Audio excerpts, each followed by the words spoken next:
After India has raised objection to the Canadian side on the number of diplomats present in Delhi or in other parts of the country where the mission of Canadian government is working, now it seems that several dozens of Canadian diplomats are packing their bag and move out from India and going back to their countries. This has come in the wake of latest diplomatic spat that we have seen between India and Canada ever since Justin Trudeau, the Prime Minister of Canada, stood in the floor of the parliament and leveled some serious allegations against Indian government, saying that he has credible allegations that there was some role of Indian agencies in killing of Hardeep Singh Nijjar in the month of June. Hardeep Singh Nijjar, a terrorist from Khalistani outfit, was killed in June in a parking lot of Surrey Gurudwara, and since then the investigations have not revealed much or something that has not been shared in the public domain as to what kind of direction the investigation has taken so far and what kind of suspects have been identified in this case. But there has not been any arrest that has been made. People or those who have been the eyewitness, their accounts has not been taken into consideration with that much of seriousness, and this is something that the Washington Post article has also raised, that the people or the community at large there in Surrey is not very happy with the kind of investigation that RCMP, the Royal Canadian Mounted Police, has conducted in the entire killing episode of Hardeep Singh Nijjar. Nevertheless, what prompted Justin Trudeau has been, by the Indian side, said that it's the domestic compulsion of the Justin Trudeau government that is forcing him to go ahead or be kind of sympathetic to the Khalistani group and not act against these groups. But with the latest allegation, we saw that there has been a lot of initiative or steps that has taken by Indian side also, Canadian side also, and has been, brought down the diplomatic relationship to a very low point. India has issued a safety and security advisory for its citizens.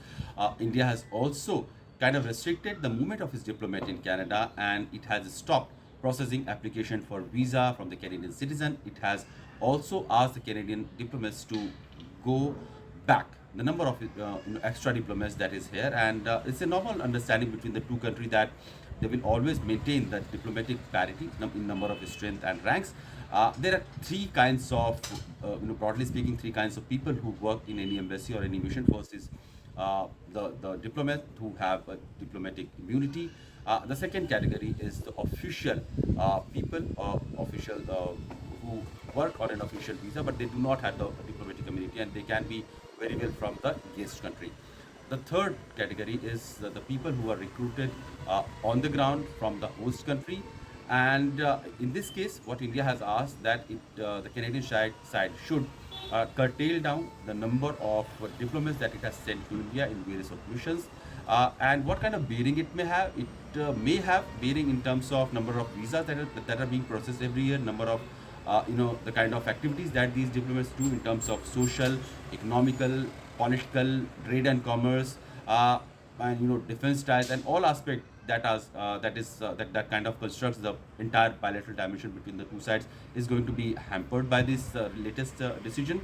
Also, we have seen Canadian side already putting a pause button on the free trade agreement that was being negotiated between the two sides. So probably they already had in mind what they are going to go do in the coming days. And just days before the announcement made by the Prime Minister Trudeau, this pause on free trade agreement was also done. So these are the things that are going to impact the India-Canada bilateral relationship, and with the kind of removal that the diplomats of Canada are now to have, and their number is going to go down in India. Clearly, the number about 2 lakh students which every year go to Canada for study. The number of people or the families who happens to be in Canada and they keep coming back and to India to meet their family and friends. Those people-to-people engagement, those education sector involvement by the Indian side, that is going to be impacted. But how long will the frost between the two sides bilateral relationship will continue? That remains to be seen, because the world is watching very carefully. Canada happens to be a very close ally to the West, and India happens to be a very important ally for the West in this region geopolitically, because of the entire Indo-Pacific dynamics or geostrategic dynamics that is unfolding in the recent years. So clearly the West and USA would not like either side, India and Canada, to continue with the kind of tumultuous relationship that they are having right now. And But at the same time, they would not like to mediate between the two sides as well, because it is very bilateral in nature, the kind of conflict that the two sides is having in terms of allegation that has been leveled by the Canadian side, and also the kind of steps that India has taken to kind of degrade the diplomatic relationship with India.